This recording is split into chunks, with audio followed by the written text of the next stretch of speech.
Welcome to my video responding to the Transcendental argument. I had never heard of the Transcendental argument until a person on my YouTube mentioned it to me today. Curious, I looked into it. From what I can tell, it appears to me that the Transcendental argument is the statement that logic has to have an author. Terms are used such as logic is grounded in God's thought. As interesting as this argument is, I find it quite problematic. The argument is that logic has an origin. But the same argument seems to me to assume that God has logic, defeating the point that he created logic. The assumption here is that logic simply exists. It is woven into the fabric of reality. This isn't even an argument. At this point, they're basically just calling reality God. The transcendental argument doesn't appear to be an argument for God's existence, so much as a definition. It is simply a declaration that the origin of our reality should be called God, and a declaration that logic was created. I don't think this argument really proves anything, which is why I appeal to wisdom over proof. It is exceedingly hard to prove simple concepts, such as even the fact that I exist. I can't prove to anyone, even myself, that I exist. My existence is an experience that only I can know, despite being unable to prove. I can, however, prove that what is a wise approach to information. Wisdom is the pursuit of my best interests. To start, there are assumptions that must be made for wisdom. Wisdom must assume that there is eternal justice. If life is temporary or there is no justice, the result is nihilism. Mathematically speaking, our life becomes the equation 1 over x, where our life is 1 and time approaches infinity. The answer is 0. If our life is temporary, it is essentially meaningless in the grand scheme. If there is no justice, then our pursuits become equally meaningless. To justify harmonious behavior, we need to be held accountable so to not trample over others.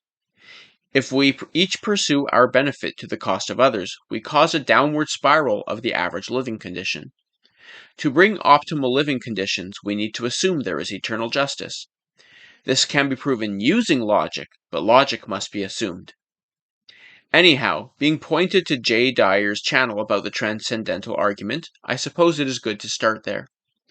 His first claim is that the transcendental argument proves, specifically, the Christian God. To claim it proves that God exists is one thing, but to claim it is the Christian God is another.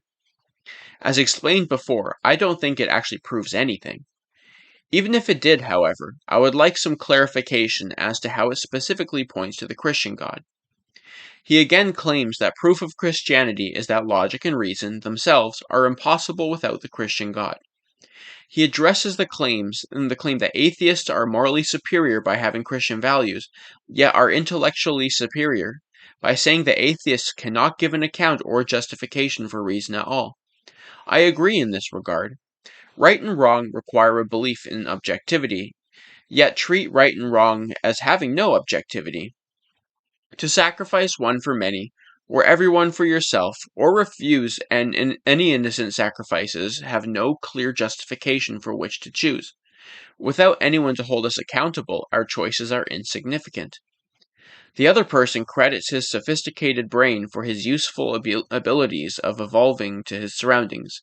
By other person, I'm referring to the person talking in Jay's video with him. Jay then asks if he is saying everything is in his brain, or is actually real. He then argues that all the suppositions require a structure to exist in any sense. He is essentially arguing for logic and reason existing. His claim is that logic and reason are necessary for any claims. I don't disagree with this statement, but the claim that logic exists is very different from claiming that the Christian God created logic. To create logic would require logic. Logic, therefore, is self-existing. If he wants to claim that self-existence is the definition of God, then I have no issue with this. That doesn't seem to be his argument, however. He then claims that we have to give an account for why we believe in our perception because nobody wants to believe in something irrational. This is in regard to concepts, which seem to me to be obviously pointing to an author of logic in our perceptions. There doesn't appear to me to be any logical problem with claiming there is a source for concepts and reasons, but that is an extremely generalized definition of God. It might as well be defining God as logic, reason, and authority. I completely agree with this, but this defeats the argument that logic was created.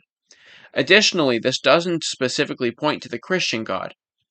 After that, he asks what the justification is for believing in concepts. According to Jay, some would claim there is no justification for believing in things like brains, objects, perceptions, and other concepts. This is where the problem is.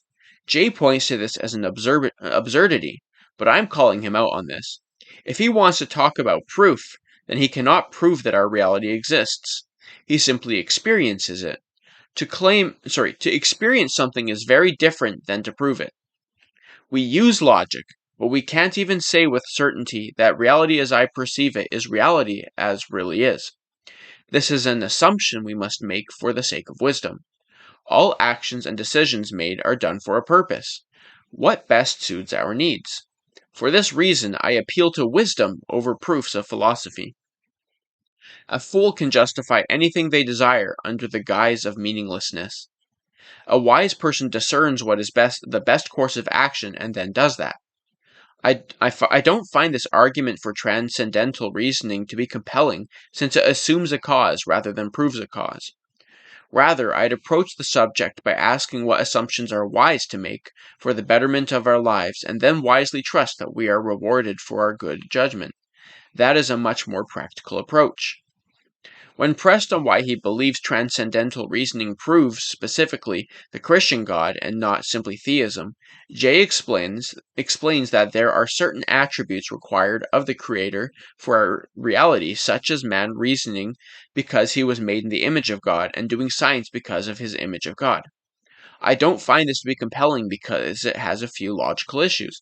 Firstly, to have attributes of our Creator doesn't necessitate that we are made in his image. Jay points to logic and reason as being caused by us being in God's image, but even animals have varying degrees of logic. I don't think Jay would claim animals are made in God's image. Secondly, Christianity isn't even the same as the Bible or the God of Israel or various other titles that could be applied. Christianity is a specific belief system that misrepresents various scriptures and is founded on the wicked doctrine of salvation by belief apart from works. This is anti-logic. Justice is based on choices, not limited to knowing and belief alone. Therefore, his claim to Christianity collapses on itself. Additionally, who is the Christian God? Does he mean the God of Abraham, the God of the Bible, the God of Moses? The teachings of Moses and Abraham differ greatly from Christianity, and the Bible is simply a canon, which has many significant contradictions. Thus, I don't find his claim to specifically the Christian God to be compelling. He should be more specific about what attributes he would assign to our Creator. I would actually agree with him if he said the God of Abraham, Isaac, and Jacob, but to try to assign exact attributes cannot be done by simply labeling it Christianity or the Bible. Due to contradictions, which I assert are due to corruptions, we have to be more precise when we define who God is. I, for start, would assert that our Creator would never command the flesh-eating or sacrifices. There is no logic behind any command for it outside of the traditional opinion that forgiveness requires the shedding of innocent blood. I'd call that opinion illogical at best, and blatantly wicked more realistically. I would agree with the statement, I desire mercy, not sacrifices, and I hate the shedding of innocent blood. My stance is that these were added corruptions to the scriptures, but this isn't the standard Christian opinion. How then can he declare that the transcendental argument proves Christianity? I strongly disagree. Wisdom points to a just God that can be trusted in all his judgments, but this isn't based on transcendental reasoning. This is based on wisdom. Thank you for your time.